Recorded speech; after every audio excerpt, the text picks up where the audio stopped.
ప్రభు నామానికి మహిమ కలుగును గాక. మీ అందరికీ ఉదయకాలపు శుభములండి. దేవుడు ఈరోజు మనతో చేస్తున్నటువంటి వాగ్దానము సామెతల గ్రంథము 9వ అధ్యాయము 11వ వచనం.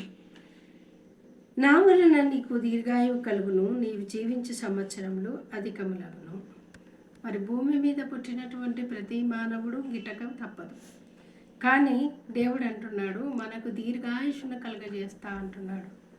ఏ రోజుకైనా ఈ జీవితాన్ని ముగించి మనం వెళ్ళవలసిందే. కానీ మంచిగా మనం ఒక సుఖ సంతోషాలతో బ్రతకాలంటే అది కేవలం దేవుడు అనుగ్రహించేటువంటి కృపచేత మాత్రమే సాధ్యమవుతుందండి. నేటి దినాల్లో చూసినట్టయితే ఎక్కడ చూసినా మరణ సంబంధమైనటువంటి వార్తలే వింటున్నాం.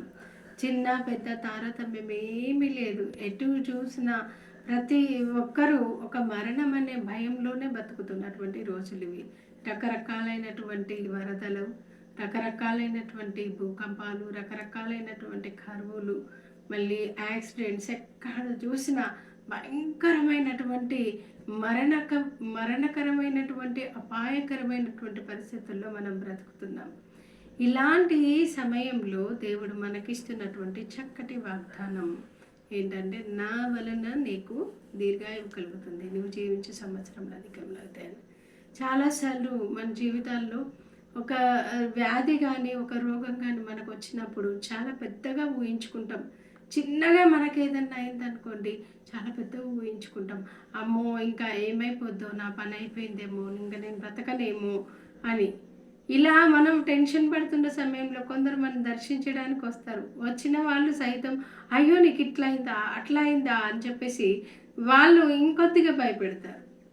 ఇలాంటి బలహీనమైనటువంటి పరిస్థితుల్లో ఏమవుద్దంటే, అయ్యో నేనేమైపోతాను అన్నటువంటి ఒక మానసికమైన క్షోభకి మనం గురి కావలసి వస్తుందన్నమాట.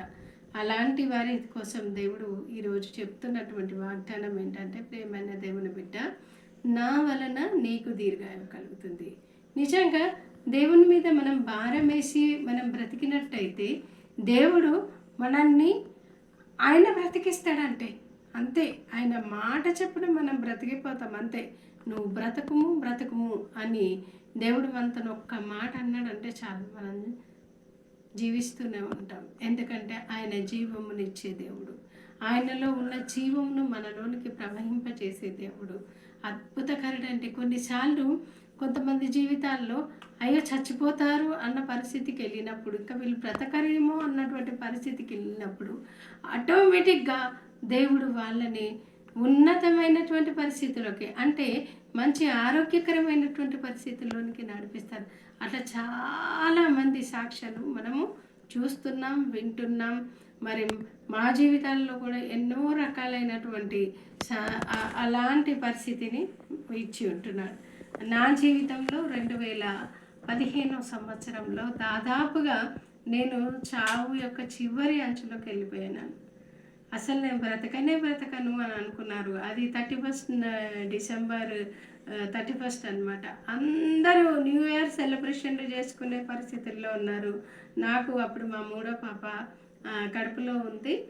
ఆ టైంలో ఇంకా నన్ను అంబులెన్స్లో వేసుకొని వెళ్తూ ఉన్నారనమాట. నాతో వచ్చినటువంటి సహోదరులు చాలా భయపడిపోయినారు, అమ్మగారు ఏమైపోద్దాం అని. నేను మటుకు ఒకటే అనుకున్నాను, ప్రభువా నీ వల్ల దీర్ఘాయువు కలుగుతుంది. నా దినములన్నీ కూడా నువ్వు లెక్కించినవని నీ వాక్యం సెలవిస్తుంది.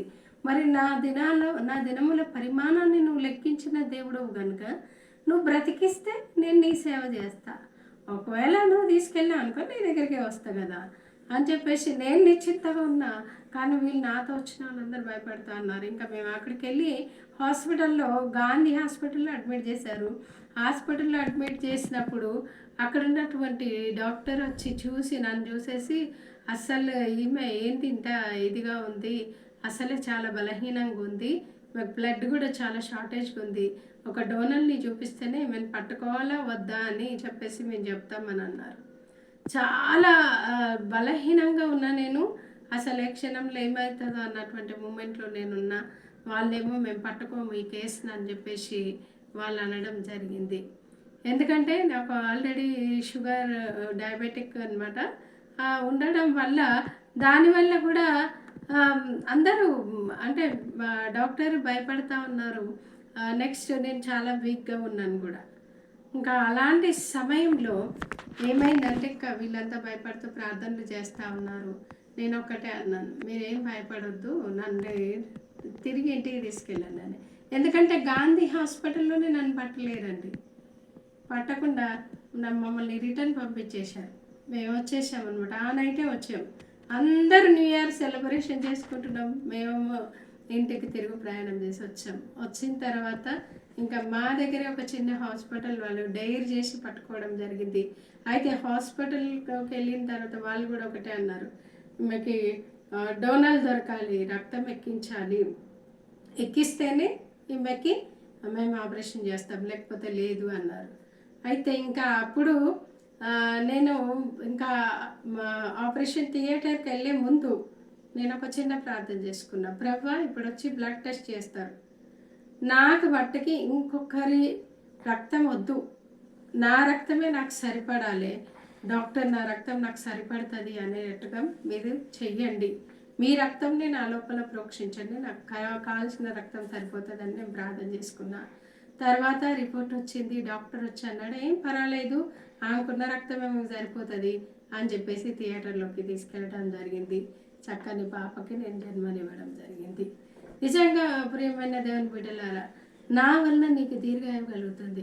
ఆ రోజు నుండి ఈ రోజు వరకు ఆయన కృపను బట్టి సజీవ లెక్కలో ఉంచిన. మన దీర్ఘాయుషునకు కారణము మనము తింటున్న తిండో లేకపోతే మనకున్న బలమో కాదు, ముఖ్యంగా దేవుని వాక్కు. ఆయన ఒక మాట బ్రతకమని సెలవిస్తే చాలు, మనము బ్రతికిపోతాం. కొన్నిసార్లు ఎలాగంటే కొంతమంది చాలా ఆరోగ్యంగా ఉంటారు, చూడటానికి ఉన్నట్టుండి సడన్గా చనిపోతారు. అదేమంటే హార్ట్ అటాక్ అంటారు. కాదు, వాళ్ళ సమయం ముగిసింది, వాళ్ళు వెళ్ళిపోయే సమయం ఆసనమైంది. కాబట్టి వాక్యం వింటున్నటువంటి ప్రియమైన బిడ్డ, నువ్వు ఒకవేళ రక్షించబడ్డావో లేదో నాకు తెలియదు, మన సమయం ఎప్పుడన్నది మనకు తెలియదు. కానీ ఆయన మట్టుకు నీకు దీర్ఘాయుష్నిచ్చే దేవుడే. కానీ ఆ దేవుడెవరో నువ్వు తెలుసుకున్నావా?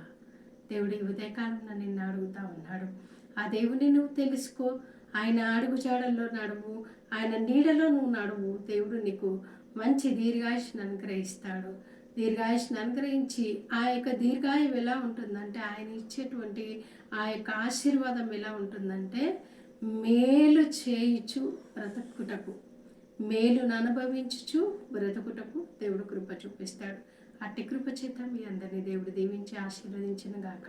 చిన్న ప్రార్థన చేసుకుందాం. మహాపరిశుద్ధుడా, మహోన్నతుడా, జీవంగల దేవా, దయగల మా రక్షకుడా, యేసయ్యానికి స్తోత్రం. మీరు ప్రేమించి ఇచ్చినటువంటి ఈ సమయంను బట్టి నీకు వందనాలు చెల్లించుకుంటున్నాను. నాయన నా తండ్రి, ఉదయకాలంలో నా ప్రభ మీరు మాకు ఇచ్చినటువంటి ఈ చక్కని వాక్య భాగ్యం బట్టి నీకు స్తోత్రం.